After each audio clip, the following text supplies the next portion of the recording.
আচ্ছা, এই সরকার দেখছি দীর্ঘ এত বছর ধরে জনসংখ্যা নিয়ন্ত্রণের জন্য খুব চিন্তিত অ্যাড দিচ্ছে, অনেক কিছু বোঝানোর চেষ্টা করছে, লোকে লোকে বোঝে না। কেউ বোঝে, কেউ বোঝে না, ম্যাক্সিমাম বোঝে না। তো আমার মতে এত তো কিছু দরকার নেই।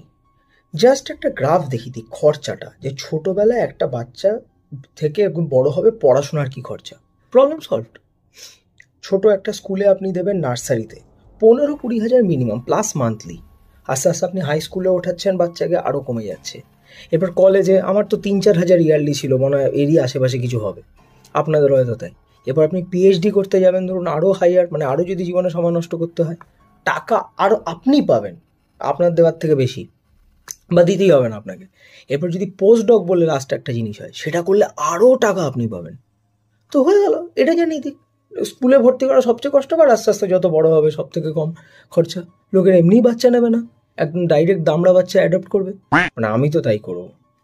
দামড়া চৌবাচ্চা ছাড়া আর কোনো অপশন দেখতে পাচ্ছি না, আপনারা বলুন।